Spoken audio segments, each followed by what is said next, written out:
ایران کے شہر کاشان کا صدیوں پرانا عباسی ہوٹل جو ایران کے کھانوں اور ثقافت کی عکاسی کرتا ہے، قدیم محل کو ہوٹل میں تبدیل کر دیا ہے۔ گھر کی بیسمنٹ میں بنا ہوا اونٹ کے گوشت کا قورمہ، کاشانی شامی کباب یہاں کے مشہور روایتی کھانے ہیں۔ ان کی جو ثقافت ہے، اگر آپ منظر دیکھنا چاہیں تو وہ یہ ریسٹورینٹ ہے۔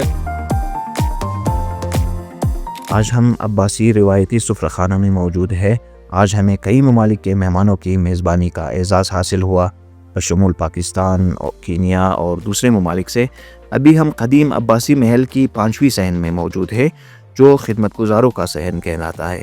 اس محل کی تاریخ قاجار دور سے شروع ہوتی ہے، یعنی 1829 کو یہ محل تعمیر ہوا، اور ہم نے روایتی سفرہ خانی کا عمل 2012 میں محکمہ ثقافتی ورثہ کاشان کے تعاون سے شروع کیا، اور اللہ کے کرم سے یہ سلسلہ ابھی تک جاری ہے، اور ایران کے ساتھ ساتھ پوری دنیا سے سیاح یہاں آتے ہیں، اور ہم بھرپور طریقے سے ان کی خاطر تواضع کرتے ہیں۔ ہمیں چونکہ کافی تجربہ حاصل ہے، اسی لیے ہم نے یہ سفرہ خانہ لگایا۔ اس سے پہلے بھی ہم کئی ہوٹل چلاتے تھے، لیکن وہ کرائے پر تھے۔ ہمارے پاس یہ جگہ دستیاب تھی، اور جب سب کو اپنے قدیمی مکانات کی تعمیر نو کی سفارش کی گئی تو ہم نے بھی اپنا مکان دوبارہ بنوایا اور یہ سفرہ خانہ شروع کیا۔ اصل وجہ یہ ہے کہ ہم نے ایک قدیم محل کو ہوٹل میں تبدیل کر دیا ہے۔ ایک تو ہمارا ڈیکوریشن خاص ہے، اور دوسرا یہ کہ کاشان میں آپ کو کوئی جگہ نہیں ملے گا جہاں دوسرے ممالک کے پرچم لگے ہوں۔ جو سیاح آتے ہیں، ہم کوشش کرتے ہیں کہ ان کے ملک کی پرچم کے ساتھ ان کی خاطر تواضع کریں۔ یہاں پر 80 ممالک کے پرچم موجود ہے، جو آپ کو کاشان کے کسی بھی ہوٹل میں دیکھنے کو نہیں ملے گا۔ اس کے علاوہ ہماری ڈیکوریشن بھی خاص ہے۔ بینگن اور اونٹ کے گوشت کا قورمہ، لوبیا والی پلاؤ، اونٹ کا کباب اور کاشانی شامی کباب یہاں کے مشہور روایتی کھانے ہیں جو ہم سرو کرتے ہیں۔ اس صحن کی خاص بات یہ ہے کہ سیاحوں کے لیے باقی 4 پورشن ان کے وزٹ اور دیکھنے کے لیے مختص ہے، جبکہ یہ پورشن ہماری ذاتی ملکیت ہے جسے ہم نے خریدا ہے۔ قیمتیں بہت مناسب ہے، کیونکہ یہ ایک عام ہوٹل ہے، یعنی روایتی سفرہ خانہ ہے۔ سفرہ خانہ کی تعریف فارسی ڈکشنری میں کچھ اس طرح آیا ہے کہ یہ مکان سب کے لیے دستیاب اور ہر کسی کی مہمان نوازی ہونی چاہیے، اسی لیے ہماری قیمتیں بہت مناسب ہے۔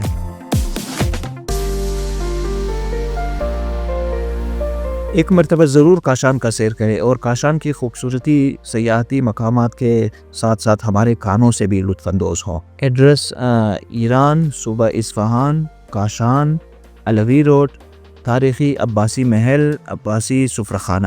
ایران کے انقلاب کی سالگرہ سے متعلق جو دنیا بھر سے کچھ شخصیات یہاں بلائی گئی ہیں، ان میں پاکستان سے یہاں مجھے بھی موقع ملا ہے ایران کے مختلف مقامات، ان کے شہروں کو دیکھنے کا، اور خاص طور پہ ان کی جو ثقافت ہے اس کا اگر آپ منظر دیکھنا چاہیں تو وہ یہ ریسٹورینٹ ہے، جو آج سے کوئی 200 سال قدیم تاریخی گھر کی بیسمنٹ میں بنا ہوا، اور اس میں انہوں نے اپنے کلچر کوئی نہیں، اس میں آپ کو جدت بھی نظر آئے گی اور ایران کی ثقافت، ایران کی تاریخ بھی نظر آئے گی اس میں۔ اور خاص طور پہ یہ جو علاقہ، یہ صحرائی علاقہ ہے، تو آپ کو یہاں پہ صحرائی ثقافت اور تہذیب بھی نظر آئے گی۔ ایرانیوں کی جو سب سے عمدہ بات ہے وہ یہ کہ یہ اپنی قومیت پر فخر کرتے ہیں۔ یہ کہتے ہیں کہ ہم مسلمان بعد میں ہوئے تھے، پہلے ہم ایرانی ہیں۔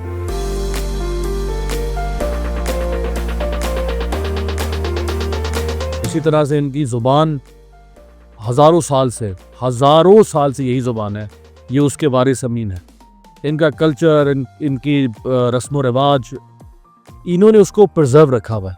میں سمجھتا ہوں یہ اس قوم کی بہت خوبصورت اور منفرد بات۔ کھانا جی ان کا تو روایتی کھانے ہیں، خاص طور پہ وہ جو چلو کباب بہت مشہور ہے۔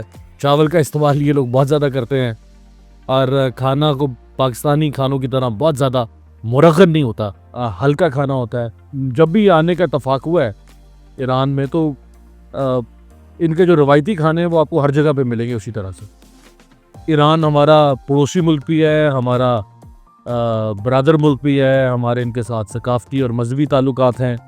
بلکہ جس وقت بھارت نے پاکستان پر جنگ مسلط کی تھی 1971 میں، تو اس وقت یہاں جو بادشاہ تھے رضا شاہ پہلوی، انہوں نے کہا تھا کہ پاکستان پر جنگ، ایران پر جنگ تصور کی جائے گی، اور اقبال نے تو کہا تھا کہ تہران ہو گر عالم مشرق کا جنیوا، تو اس قرۂ ارض کی تقدیر بدل جائے۔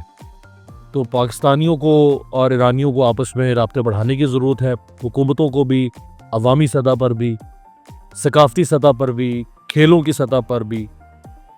فلم انڈسٹری بہت زبردست ہے ایران کی، پاکستان کی فلم انڈسٹری کے ساتھ کولیبریشن ہو سکتا ہے، بہت کچھ ہے جو دونوں ملکوں کے درمیان کیا جا سکتا ہے، جو شاید ہم چائنا کے ساتھ نہیں کر سکتے، حالانکہ وہ ہمارا پڑوسی ہے، حتیٰ کہ ہم افغانستان کے ساتھ بھی اتنا نہیں کر سکتے۔